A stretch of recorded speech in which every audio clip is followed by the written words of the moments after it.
तृतीय सर्ग वाल्मीकि मुनि द्वारा रामायण काव्य में निबद्ध विषयों का संक्षेप से उल्लेख जो किया गया है उसका मैं वर्णन करता हूँ कि श्रुत्वा वस्तु समग्रम तद्धर्मार्थ सहितं हितं व्यक्तमन्वेषितो भूयो यद्वृत्तं तस्य धीमतः उपस्पृश्योदकं सम्यग् मुनिः स्थित्वा कृताञ्जलिः प्राचीनाग्नेषु दर्भेषु धर्मेणान्वेषिते गतिम। नारद जी के मुख से धर्म अर्थ काम रूपी फल से युक्त हितकर तथा प्रकट और गुप्त संपूर्ण रामचरित्र को जो रामायण महाकाव्य की प्रधान कथा वस्तु था सुनकर के महर्षि वाल्मीकि जी बुद्धिमान श्री राम के उस जीवन वृत्त का पुनः भली भांति साक्षात्कार करने के लिए प्रयत्न करने लगे।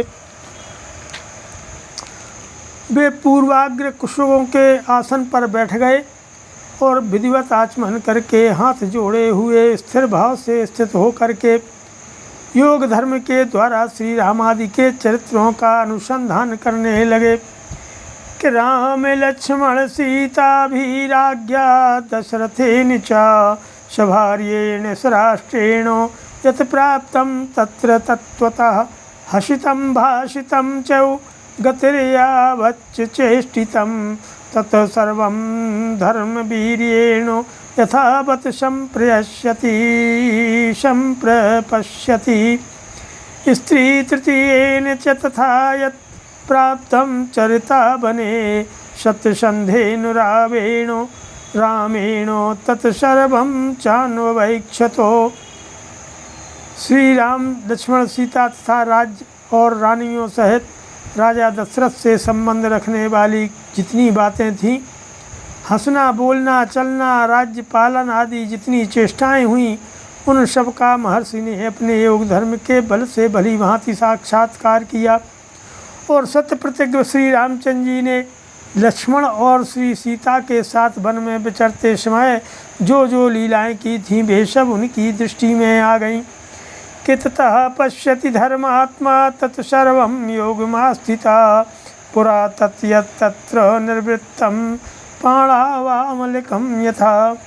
तत्सर्वं तत्त्वतो दृष्ट्वा धर्मेण सा महामतिः अविरामस्य रामस्य तत्सर्वं कर्तुमुद्यतः। योग का आश्रय लेकर के महर्षि वाल्मीकि धर्मात्मा महर्षि ने पूर्व काल में जो जो घटनाएं घटित हुई थीं उन सबको वहाँ पर हाथ पर रखे हुए आंवले की तरह प्रत्यक्ष देखा। सबके मन को प्रिय लगने वाले भगवान श्री राम के संपूर्ण चरित्रों का योग धर्म के द्वारा यथार्थ रूप से निरीक्षण करके महाबुद्धिमान महर्षि वाल्मीकि ने उन सबको महाकाव्य का रूप देने की चेष्टा की कि कामार्थ गुण संयुक्तम धर्मार्थ गुण विस्तरम समुद्रमेव रत्नाढ्यम सर्वश्रुति मनोहरम सयथा कथितं पूर्वं नारदेन महात्मना रघुवंशस्य चरितं चकार भगवान मुनि। महात्मा नारद जी ने पहले जैसा वर्णन किया था उसी के क्रम से भगवान वाल्मीकि मुनि ने रघुवंश विभूषण श्री राम के चरित्र विषयक रामायण काव्य का निर्माण किया। जैसे समुद्र सब रत्नों की निधि है उसी प्रकार यह महाकाव्य गुण अलंकार एवं ध्वनि आदि रत्नों का भंडार है। इतना ही नहीं, यह संपूर्ण श्रुतियों के सारभूत अर्थ का प्रतिपादक होने के कारण सबके कानों को मित्र प्रिय लगने वाला तथा सभी के चित्त को आकृष्ट करने वाला है। यह धर्म अर्थ काम मोक्ष रूपी गुणों से युक्त था। इनका विस्तार पूर्वक प्रतिपादन एवं दान करने वाला है कि जन्म रामस्य सुमहावीर्यं सर्वानुकूलतां लोकस्य प्रियतां शांतिं सौम्यतां सत्यशीलतां नानाचित्रः कथाश्चान्यः विश्वामित्रसायने जानक्यास्य विवाहं च धनुषश्च विभेदनम्। इसमें श्री राम के जन्म, उनके महान पराक्रम उनकी सर्वानुकूलता, लोकप्रियता, क्षमा, सौम्य भाव तथा सत्यशीलता इस महाकाव्य में महर्षि ने वर्णन किया है। विश्वामित्र जी के साथ श्री राम लक्ष्मण के जाने पर जो उनके द्वारा नाना प्रकार की विचित्र लीलाएं तथा अद्भुत बातें घटित हुई, उन सब का इसमें महर्षि ने वर्णन किया है।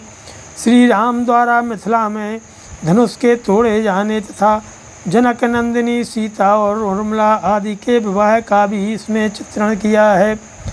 कि राम राम विवादं च गुणान् दासथे तथाभिषेकं रामस्य कैकेय्या दुष्टभावतां विघातं चाभिषेकस्य रामश्चाभिभाषणं राज्ञः शोकं विलापं च परलोकस्य च श्रियं प्रकृतीनां विखादं च प्रकृतीनां विसर्जनं निखादादीप्य संवादं सूतोपावर्तनं तथा। श्री राम परशुराम संवाद। दशरथ नंदन श्री राम के गुण, श्री राम के अभिषेक, कैकेयी की दुष्टता, श्री राम के राज्याभिषेक में विघ्न, उनके वनवास, राजा दशरथ के शोक विलाप और परलोक गमन, प्रजाओं के विषाद, साथ जाने वाली प्रजाओं को मार्ग में छोड़ने,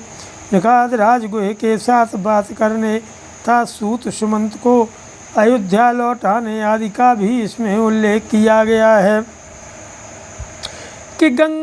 गंगायाश्चापि शंतारम भरद्वाजस्य दर्शनम भरद्वाजाभ्यनुज्ञान चित्रकूटस्य दर्शनम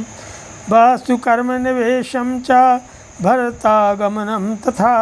प्रसादनं च रामस्य पितुश्च सलिलक्रियां पादुकाभ्याभिषेकं च नन्दिग्रामनिवासिनं दण्डकारणगमनं विराधस्य पदं तथा दर्शनं शरभङ्गस्य श्रुतिक्षेणेन समागमम् अनसूयासमाख्यं च अंगरागस्य चार्पणं दर्शनं चाप्यगस्त्यस्य धनुषो ग्रहणं तथा सुवर्णाख्या संवादं विरूपकरणं तथा वधं खरत्रिशिरसोरुत्थानं रावणस्य च मारीचस्य वधं चैव वैदेह्याहरणं तथा राघवस्य विलापं च गृध्रराजनिवर्हणं कमन्ददर्शनं च पम्पायाश्चापि दर्शनं शबरीदर्शनं च फलमूलासनं तथा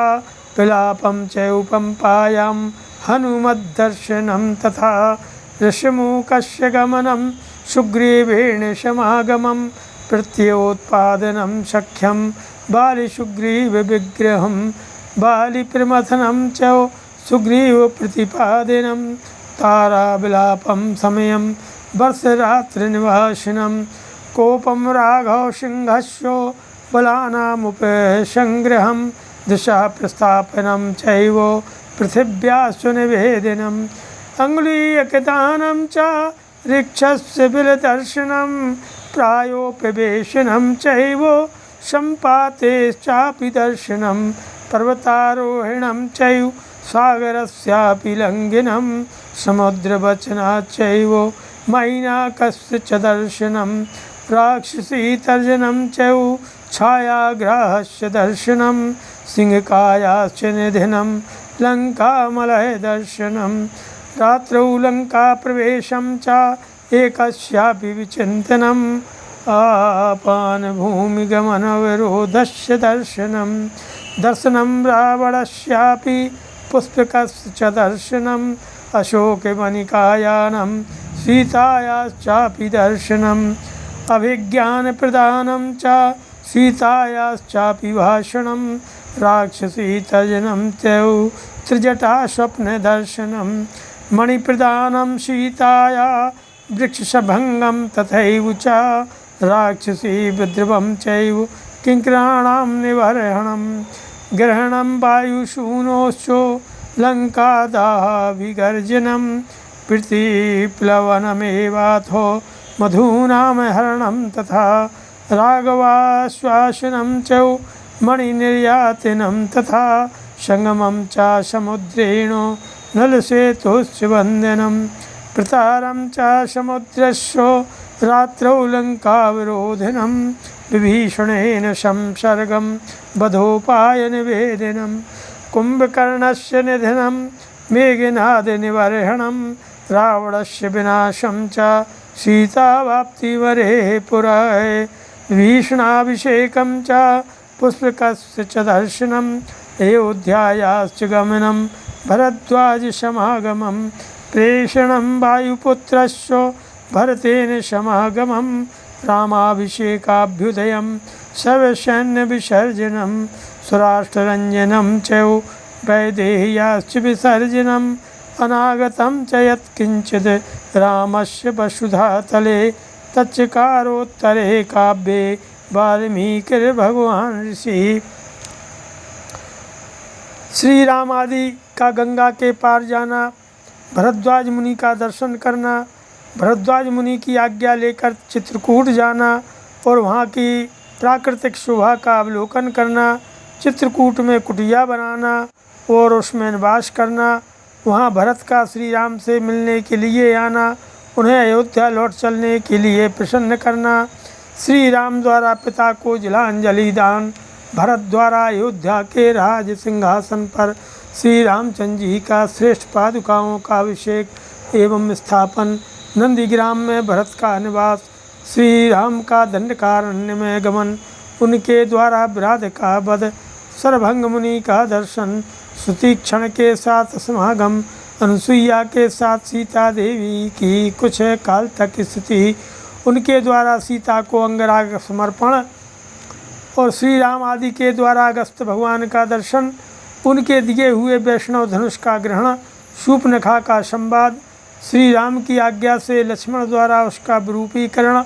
श्री राम द्वारा खरदूषण और वृत्रशिरा का वध, शूर्पणखा के उत्तेजित करने से रावण का श्री राम से बदला लेने के लिए उठना, श्री राम द्वारा मारीच का वध, रावण द्वारा विदेह नंदिनी सीता का हरण, सीता के लिए श्री रघुनाथ जी का विलाप, रावण द्वारा गिरधराज जटायु का वध, श्री राम और लक्ष्मण की कबंध से भेंट,